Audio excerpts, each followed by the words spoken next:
Assalamualaikum warahmatullahi wabarakatuh. Ketemu lagi dengan saya Septiani dalam video identifikasi larutan asam basa kimia kelas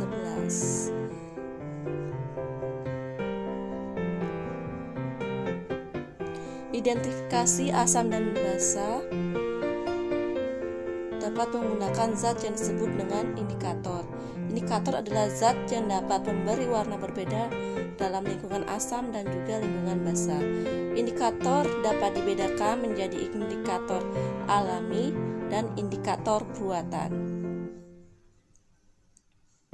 Perbedaannya antara indikator alami dengan indikator buatan yaitu indikator alami berasal dari alam, sedangkan indikator buatan berasal atau dibuat oleh manusia, biasanya berupa bahan-bahan kimia.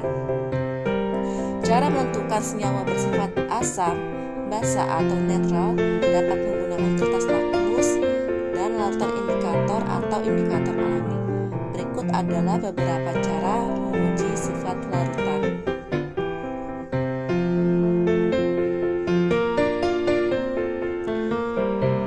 Warna kertas lakmus dalam larutan asam, larutan basa, dan larutan bersifat netral itu berbeda.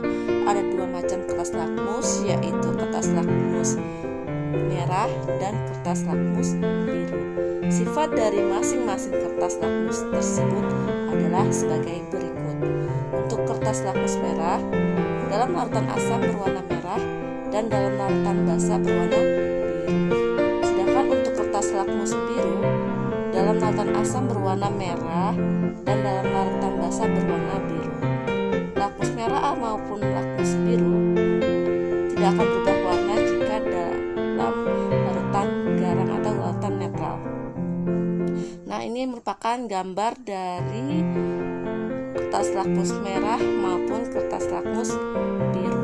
Di sini terlihat kertas lakmus biru apabila dicelupkan dalam larutan asam akan berubah menjadi warna merah, sedangkan kertas lakmus warna merah apabila dimasukkan ke dalam larutan basa maka akan berubah menjadi warna biru.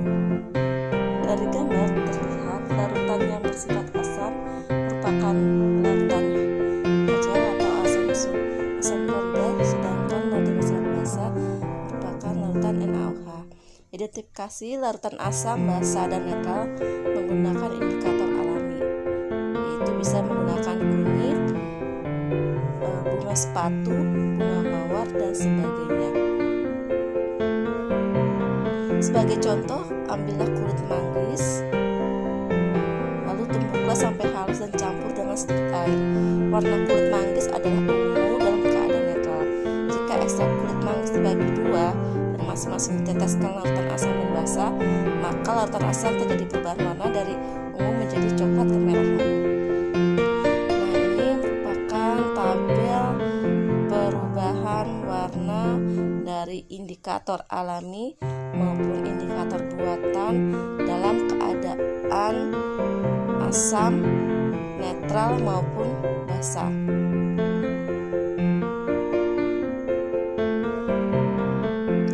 pH suatu larutan. pH merupakan suatu parameter yang digunakan untuk menyatakan tingkat keasaman suatu larutan. Larutan asam memiliki pH kurang dari 7, larutan basa memiliki pH lebih dari 7, sedangkan larutan netral memiliki pH sama dengan 7. Nah, gambar ini merupakan alat atau bahan yang digunakan untuk mengukur derajat keasaman atau pH dari suatu larutan. Apakah pH-nya bisa berupa asam, netral, ataupun basa. Ini merupakan indikator universal di mana sini bisa terlihat warna-warna dari pH suatu larutan.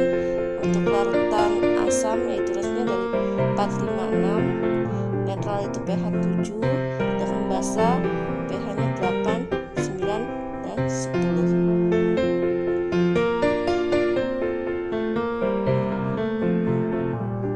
pH universal warna indikator universal pada larutan pH tertentu. Itu ada merah pH-nya 1, merah lebih muda pH 2, dan seterusnya sampai ungu tua itu pH sama dengan 14. Trayek perubahan warna indikator asam basa.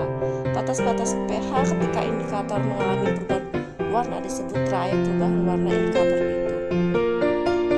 Trayek perubahan warna dari beberapa indikator diberikan pada tabel berikut ini. Nah, dari tabel kita bisa lihat ada 42 indikator dengan trayek perubahan warnanya masing-masing. Di sini metode jingga perubahan warnanya apabila dia berada pada pH 2,9 sampai 4,0, perubahan warnanya menjadi merah menjadi kuning. Trayek pH indikator asam basa, contohnya untuk larutan X diuji dengan 3 indikator berikut, yaitu indikator merah jingga, fenolphthalein atau PP, dan bromid tinol biru atau BB. Perubahan warnanya kuning, tidak berwarna hijau. Kesimpulannya, pH lebih besar dari 6,3 untuk MM, pH kurang dari 8,3 itu untuk PP, dan BB itu pH-nya 6,0 sampai 7,6. Kesimpulan, pH larutan X berkisar antara 6,3 dan 7,6. Hal ini bisa terlihat pada diagram yang di bawah ini. Nah, titik temunya yaitu pada 6,3 sampai 7. Mari jawab pertanyaan di bawah ini. Suatu hasil analisa dinyatakan sebagai berikut. Ini ada tabel-tabel. Maka yang merupakan suatu asam. Asam itu apabila pH-nya antara 1 sampai dengan 6. Jadi jawabannya bisa kalian cari sendiri. Pertanyaan selanjutnya, suatu larutan dicelupkan kertas lakmus berwarna merah dan biru.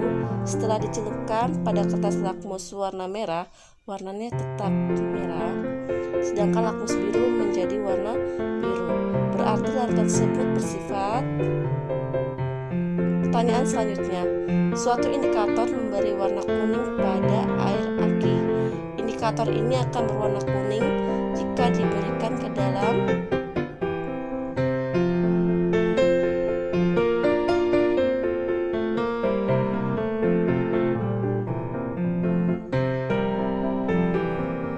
Pertanyaan selanjutnya, hasil percobaan warna lakmus dan larutan lihat pada tabel ya. Berdasarkan data di atas, maka larutan yang bersifat basa adalah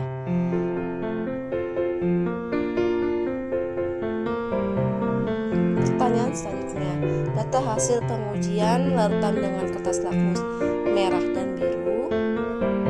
Untuk larutan ini ada PQRST, lalu dicelupkan dengan lakmus warna merah dan lakmus warna biru. Berdasarkan data tersebut bersifat apa ya? Pertanyaan selanjutnya, kertas lakmus merah akan berubah warnanya menjadi biru jika diteteskan larutan asam sulfatka, natrium klorida, barium hidroksida, asam cuka, atau asam iodida. Pertanyaan selanjutnya, jelaskan bagaimana membedakan antara asam dan basa. Berikan contoh zat dari kehidupan sehari-hari yang cocok dengan kategori tersebut.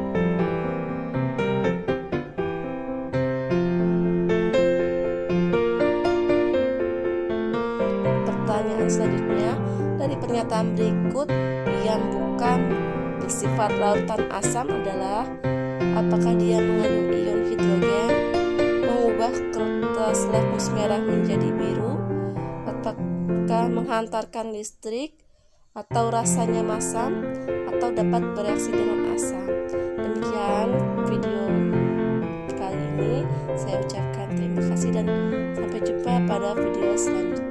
Wassalamualaikum warahmatullahi wabarakatuh.